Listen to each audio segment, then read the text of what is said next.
The sun was high above the red skies of Varnes. The air was hot and dry. Dust floated through the crowded market streets. Voices from every direction filled the air. Merchants shouted their prices. Children ran between stalls.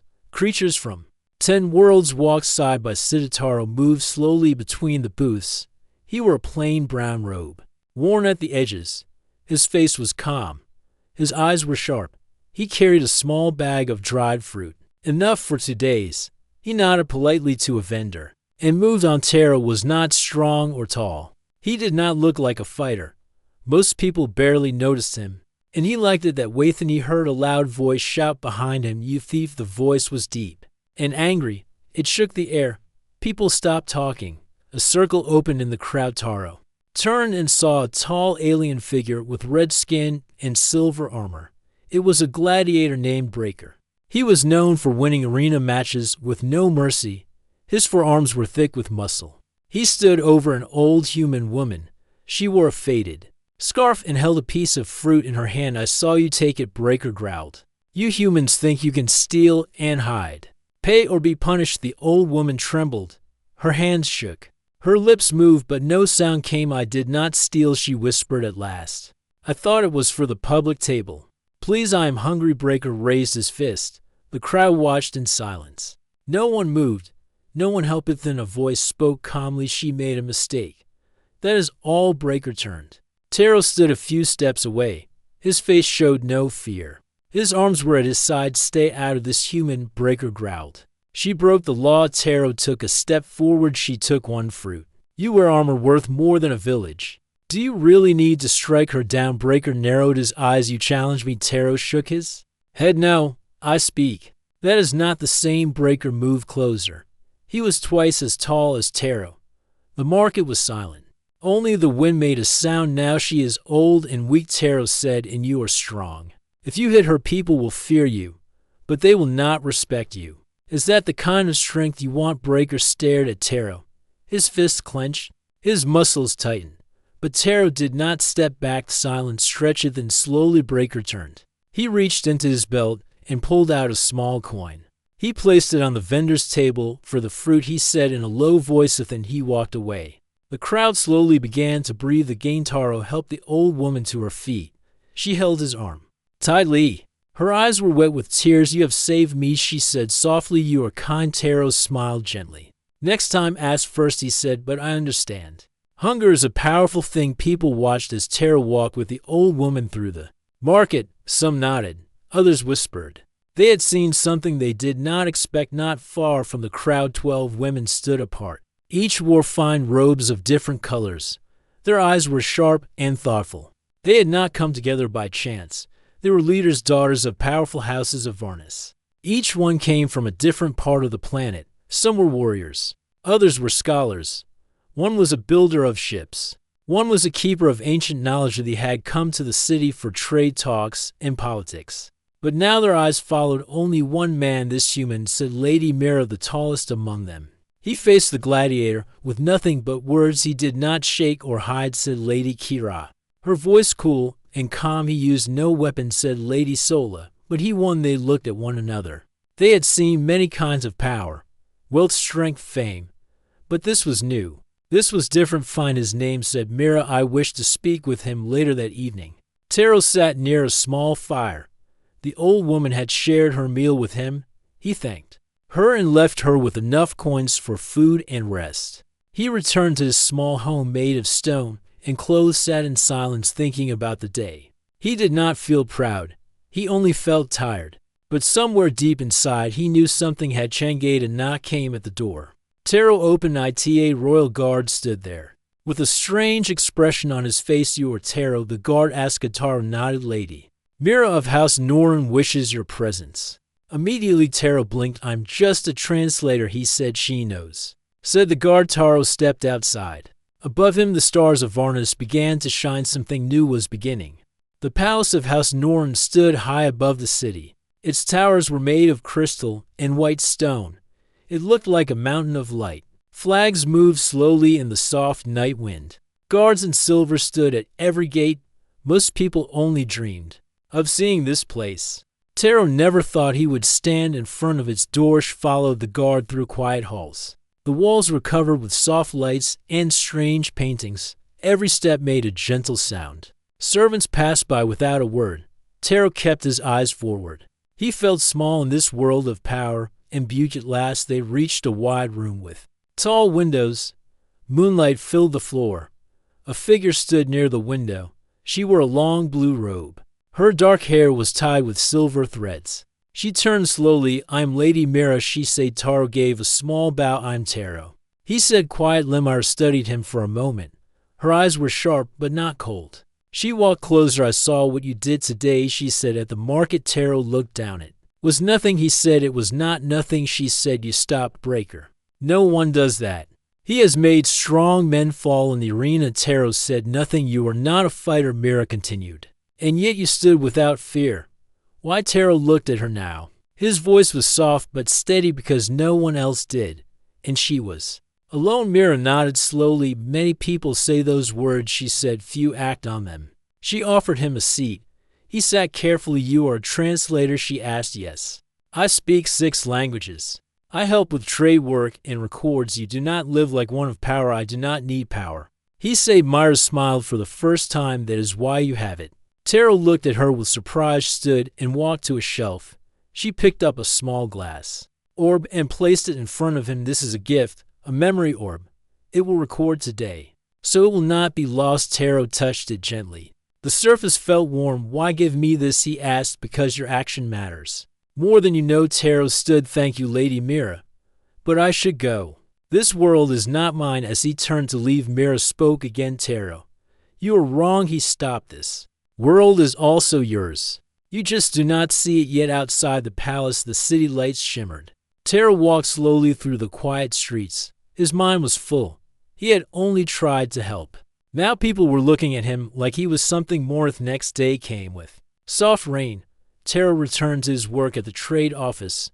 He sat with scrolls and reports. He translated documents for the merchants. He kept his head down. But whispers followed him.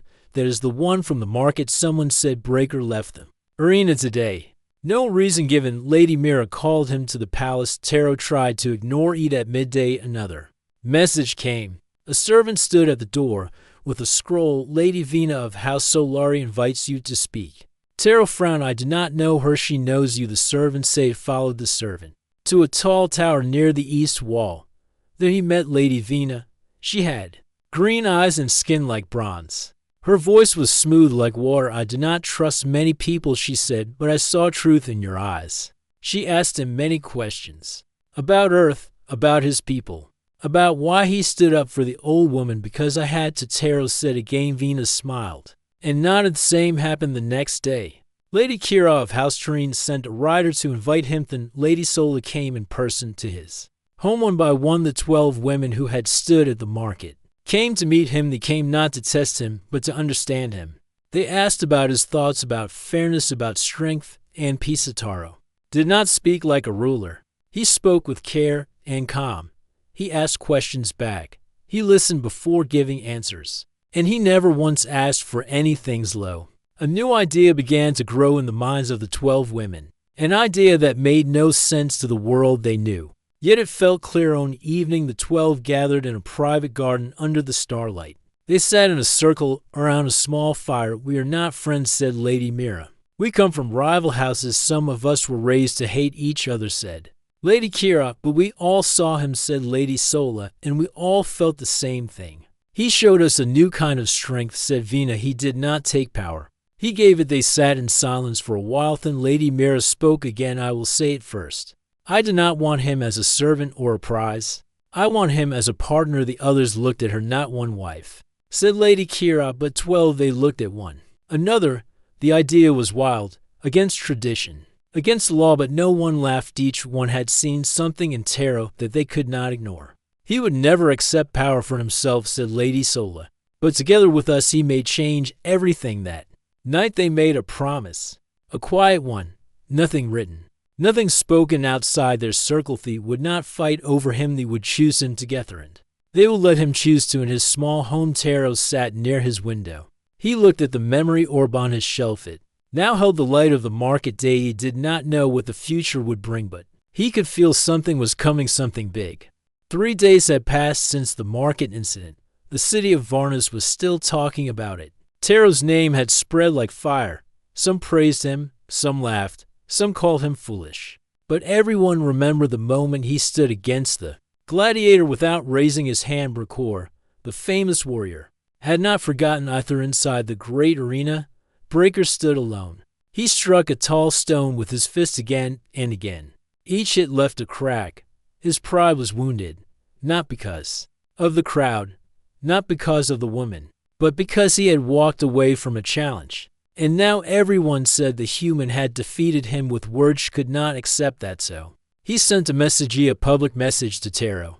The human who spoke like a master, come to the arena, stand before me, let the world see who you truly are. You have 7 days. The message spread across the city in hours. It reached the traders, the guards, the children, and even the 12 noble women. The city waited. Would Taro answer inside his small stone home? Taro read the message twice. He sat quietly. He was not angry. He did not feel fear. But he knew what this was. Breaker wanted to show strength, and the only way was to bring Taro down in front of everyone. Taro thought for a long time. Then he walked out into the evening light. 12 noble women met that night in Lady Mira's chamber. He cannot go, said Lady Kira.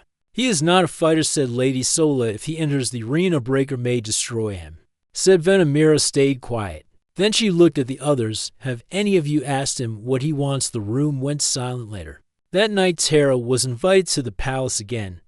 The 12 women sat together when he arrived. They looked serious. The room was quiet. You do not have to do this, said Sola. This challenge is a trap, said Kiritaro. Looked at each of them with calm eyes. I know what it is. I understand the danger. Then why go? asked Mirataro. Thought for a moment before speaking. Because everyone is watching. They are waiting to see what I will do. If I hide now, they will say kindness is weakness.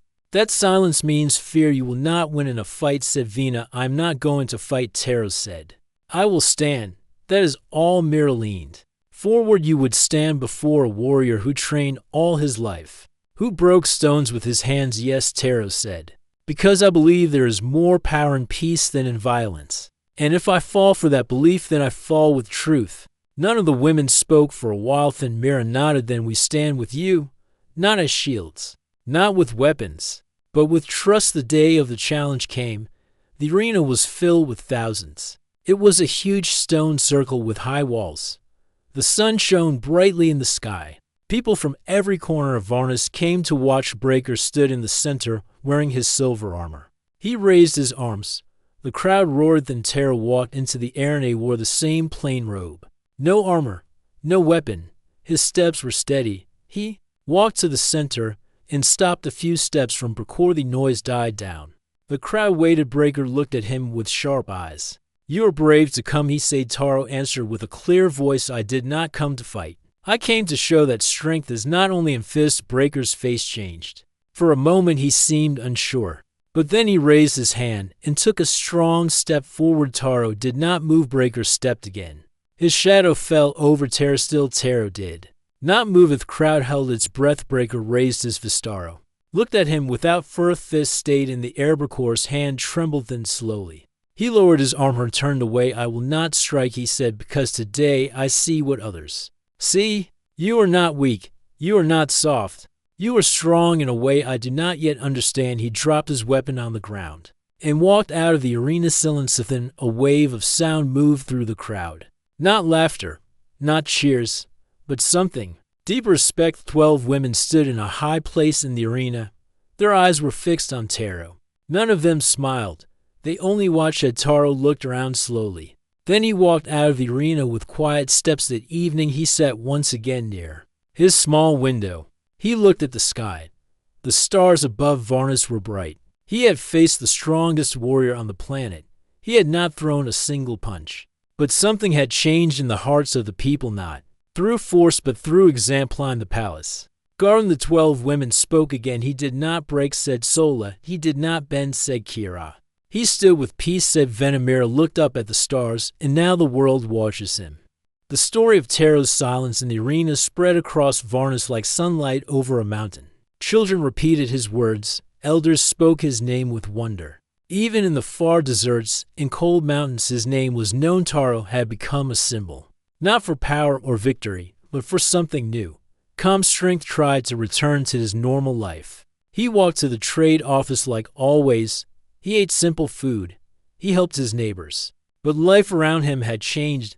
People stopped him in the street.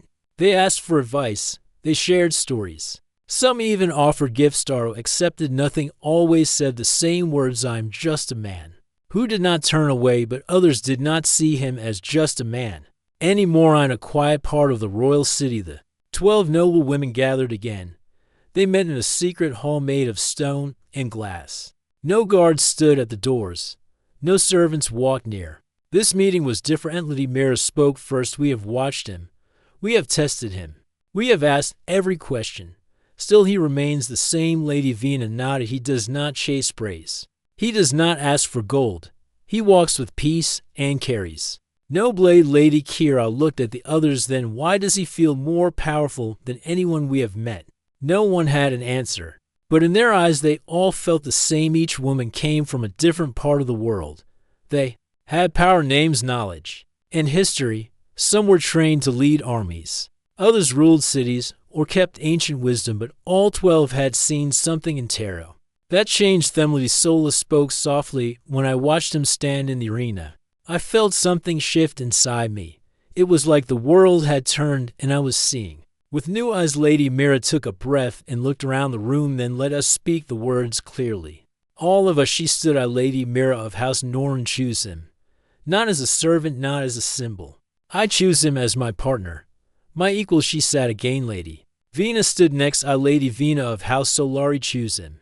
I will not hide this choice." One by one, each of the 12 women stood and spoke the same words. Slowly, carefully, proud. Lithi were rivals in the past, but now their hearts stood on the same path. When all 12 had spoken, the room was still thin. Lady Kira asked the question, "Do we share him?" The words hung in the air. 12 powerful women choosing one man. It had never happened before on Varnus. In the old days, it would be called madness. Against law, against pride, against custom, but they had all seen the same truth. Taro had not asked for them, yet they all felt he belonged with them. Lady Sola spoke again, "If we try to take him one by one, we break everything we have found. If we stand together, Savina, then the world will have to see us differently." They all looked at Mirage, gave a small nod. "Then we go to him." Together. Taro was sitting in the garden of the old woman he had helped at the market. He often visited her now. She was growing stronger. Her smile was soft. She called him grandson, even though they shared no blood. Sun was low. The sky was painted with red and gold, and 12 shadows moved across the garden path. Taro stood up. Slow live. 12 women entered together. They wore robes of different colors. They walked without guards. Their faces were calm. Taro looked at them with surprise. "You all came together." He said. Lady Mira stepped forward. "We do not bring gifts or promises. We bring truth." Taro waited. "You know who we are. You know what we hold. But today we stand before you not as nobles, not as rulers. We stand as women who have seen something rare in you." Taro said. "Nothing. We choose you, Taro, as one. Not in secret, not with games. We ask you to walk with us as our partner, our guide, our equal." Taro looked at each of them. His heart was quiet, but full. "All of you?" he asked. "Yes," said Lady Sola. "We will share the bond. Not in pieces, but in unity. You showed us something better. Now we offer it back to you." The old woman watched from her bench. Her eyes were wide with joy. Taro looked at the sky for a moment. Then he turned back. "I have no title. I own nothing. I lead no army." Mira smiled. "That is why we believe in you." Taro gave a slow nod. "Then I accept. Not for pride, not for power, but because I trust you." The wind moved gently through the trees. The garden was filled with quiet peace. The 12 women sat with him. They shared fruit and stories. No servants, no guards. Just laughter and calm voice. Later that night, as stars covered the sky, the city of Varnus saw something it had never seen before. Taro walking side by side with 12 of the most powerful women on the planet. No one cheered, no one cried. But deep in the hearts of many, something changed. In a world built on strength and rule, a new kind of power had quietly begun in Taro. who once stood alone, now walked forward with 12 hands beside him. The great city of Varnus glowed in the night like a crown of light. In the highest tower of the capital, 12 old voices spoke behind closed doors. The High Council had gathered. These were the oldest leaders of the planet, chosen by history. In power, they did not smile. They did not laugh. They only judged. At the center of the room stood a clear orb that showed moving pictures. The image of Tara walking beside the 12 noble women played in silence. No sound. Just steps and eyes and calm faces. "This cannot continue," said Counselor Vran. "A tall man with white robes and sharp eyes. He is only a human," said Counselor Rena. "This bond they share is strange, against order. It spreads questions. It spreads ideas," added another, "and ideas lead to change." The council feared something they did not fully understand. Taro had no army, no ships, no titles, but he had done what many strong rulers could not. He had touched hearts without raising a sword. He had become known by every name on Varnus. They agreed on one thing: he must be stopped. But how do you stop someone who uses no force? Later that week, Taro and his 12 wives were invited to the High Council's hall. It was a round building made of black stone and gold. Inside, long seats curved like a circle, and at the center was a single chair, made of plain wood. That chair was for Taro. Walked in quietly with the 12 women behind him. Their steps were calm. Their eyes steady. The council watched in silence. Counselor Vran stood and spoke first. "Taro, you are a man of simple birth.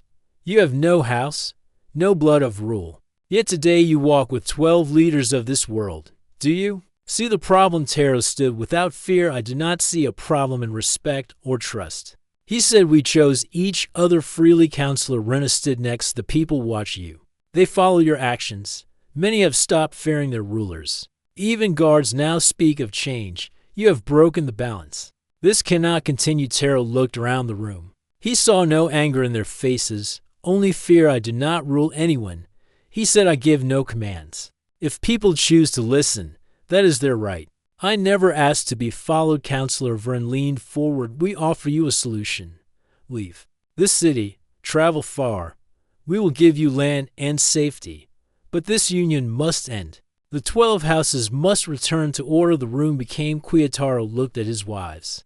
They nodded once, slowly. They had known this might come. Taro turned back to the council. "No," he said a single word, spoken clearly. It fell into the room like stone. "I will not walk away from those I care for. I will not break something honest because it makes others afraid. If you fear what we have, then perhaps you should ask why." Counselor Rena raised her voice. "Now you speak like a leader. But you are not one. You think peace can rule the world. It cannot. Law needs control. Order needs fear." Taro stood straight. "Then let me show you something different. Let me show you a world that leads by trust." The council said nothing. They had no words left. Taro and the 12 women turned and walked out. The next day, the city was alive with movement. People had heard what happened in the council chamber. No guards arrested Taro. No walls were built to stop him. The council had spoken, but the people had chosen who they now listened to. In the following weeks, something rare began to grow. Taro and his wives moved through the city, not with guards, but with open hands. They visited schools, market streets, and quiet farms. They listened. They spoke. They asked what people needed, and they brought change, not with money or force, but with care. Lady Mira helped open a school for young girls who had never learned to read. Lady Vina worked with builders to bring clean water to the desert towns. Lady Sola created safe places where stories and songs from different cultures could be shared. Each woman led her own way, but all followed one shared idea: that kindness could guide power. That strength did not need to be loud, and in the middle of it all was Taro. He never took the front seat. He never gave orders. He walked beside them, always calm, always listening. He did not wear fine robes. He did not ride gold carriages. He stayed the same as before. People noticed that, and child drew a picture of him, standing between two tall towers, with light in his hands. That picture was copied and hung in homes across the land. An old merchant made a saying: "He leads by walking with us, not above us." The council watched all this in silence. They could not stop it.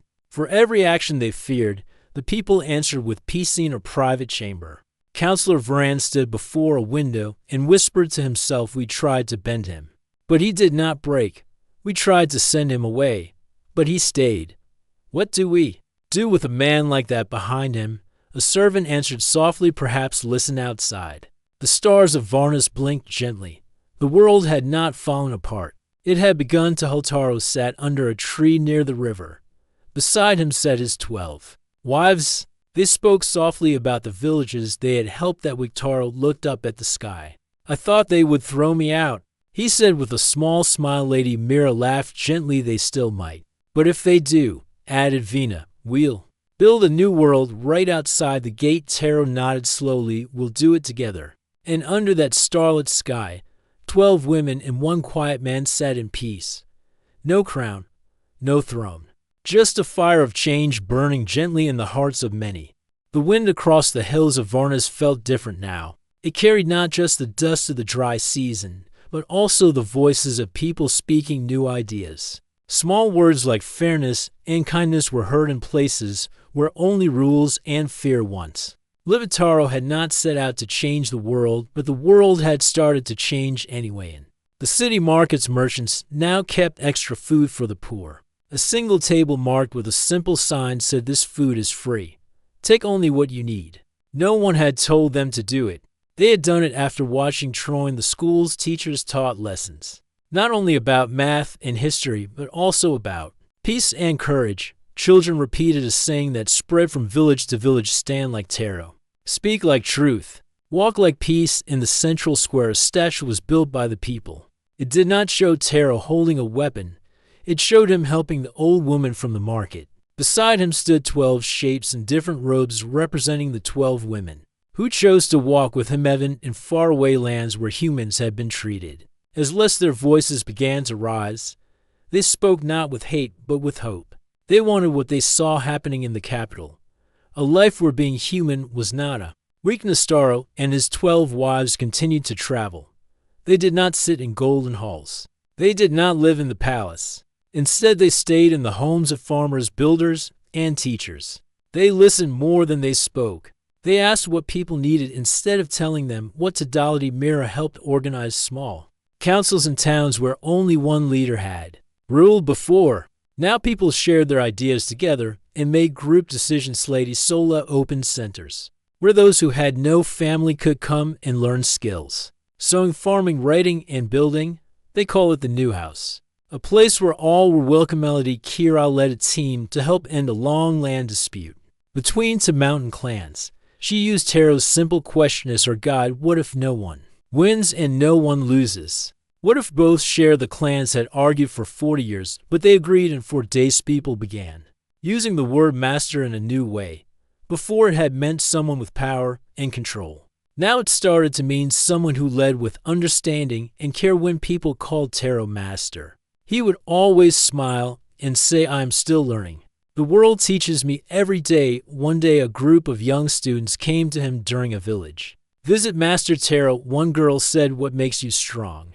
"If you do not fight." Taro looked at her kindly and answered, "Because I do not fight people. I fight fear.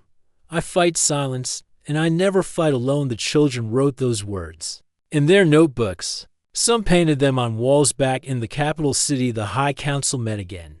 This time they were not angry. They were quiet. They watched reports from across the planet. Places that once had problems now had peace. People that once kept silent now worked together. Counselor Varan spoke with a slow voice. "We tried to stop him, but he did not try to stop us. He simply moved forward." Counselor Rena nodded. "He has no throne, but the people follow him. He has no army, but the cities are calm. Maybe we must learn from him instead of fearing him for the first time." The council agreed. They invited Taro and the 12 women back to the chamber.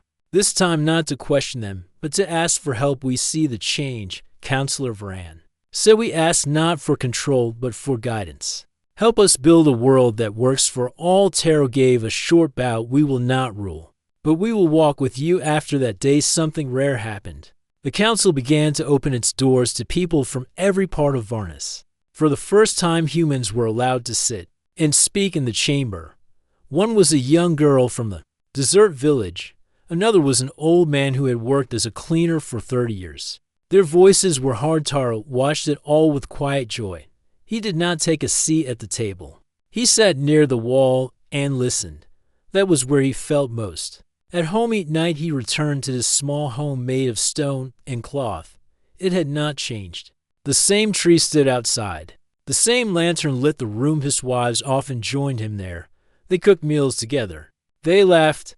They spoke about the world not as rulers, but as friends. In evening, Lady Vina looked at Taro and said, "Do you know what I love most about this life?" What? Taro asked. That even after all this change, you still wear the same old robe and eat from the same wooden bowl. Taro smiled. Because the world may grow, but the heart should stay simple, Lady Mira added. And yet in your simple way, you've done more than any leader before you. Taro looked at them and said, "I could not have done anything alone.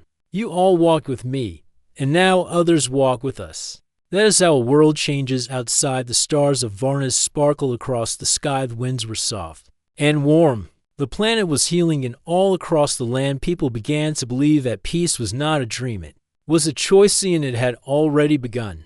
Years passed on the planet of Varnas. The world Taro once walked as a quiet worker was no longer the same. Roads had been rebuilt not just with stone and metal, but with trust. Schools, clinics, and gardens had grown in places where there had once been only silence. The statues were still there, but now people no longer looked up at them with awe. They looked at them with purpose. Taro had never claimed to be a hero, but people remembered what he did the day he stepped between a gladiator and an old woman. They remembered how he stood with calm, how he used no sword, and how 12 noble women saw not weakness in him, but something great. If that moment had started, something no one could stop. In the capital city, young leaders gathered every month. They came from the mountains, the coasts, the sky islands, and the dry valleys. Some were human, others were not, but all of them shared one belief. The future of Varnas would be shaped by unity. Taro now lived in a quiet house near a river, far from the city walls. He never owned much. His garden grew herbs, and his tools were simple. Each morning, he walked along the river, listening to the birds and speaking to those who passed by. He was still greeted with deep respect, but he always replied with warmth, never letting honor grow too heavy in mourning. A boy named Rico came to visit. Was only 10, but he had already spoken at the youth council. People said his voice reminded them of Taros. The boy asked, "Master Taro, what if I cannot change the world like you did?" Taro smiled gently and said, "Then change a moment. Help someone cross a street. Share water with a stranger. Every change begins small. I only lit a small fire. Others kept it burning." Rico thought for a while and then nodded.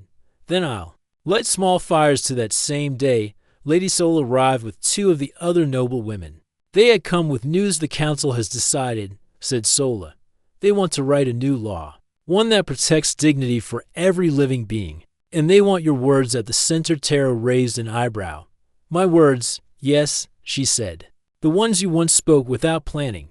The ones you spoke from your heart." Taro thought for a while, then said, "Write this. All beings are born with the right to be heard, to be helped, and to be honored. No name, skin, or home should take that away." The women smiled. Those simple words would soon be added to the charter of Varnas, a guide for the generations to come. Later that night, all 12 of Taro's wives came together. It had been a long time since they sat in one place, as each of them now led great works across the planet. But tonight was special. They brought a small gift, a book bound in soft silver, with the title "The First Step." Inside were drawings, poems, and memories, words from children, stories from farmers, even notes from elders, all of them telling how their lives had changed after meeting Taro or hearing about him. Lady Mira read a letter out loud. It said, "I once believed I was born to serve in silence. Now I teach in a village where every child sings. Thank you, Taro." He listened quietly, moved by every word. When the reading ended, he looked at the 12 women. "I never led you," he said softly. "You walked beside me. I only reminded you of what was already inside you." Lady Noma smiled. "And you reminded the world." That was the start. The stars shone clearly in the sky that night. The river whispered beside them. And in that quiet moment, they all felt the peace they had helped build in the following months. The world changed even more. A new generation of leaders rose, some bold, some quiet, but all guided by values that had once seemed to soft for power, kindness, respect. Understanding no longer were humans seen as low. They were scientists, artists, and council members. Marriages between races were no longer whispered about. They were celebrated. Stories of Taro and his 12 wives were told in every classroom, not as tales of magic, but of choices made with heart on evening, when the air was cool and the sky held a soft golden color. Taro stood once again in the city square. A child walked up and asked, "Are you the one who helped the old woman?" Taro nodded and knelt to her level.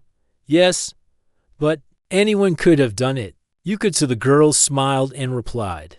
Then I will. That was the moment he knew his work was done, not because he had finished something, but because others had begun. As the days passed, he spent more time in his garden. Visitors still came, but they came not to praise him, but to ask questions. Taro answered simply, just as he always had. His heart remained open, and his words remained true. Had no crown, no title, but the world knew his name, not for power, but for peace. The final days of his life, he sat by the river with all 12 women. They laughed about old memories. They spoke of the future.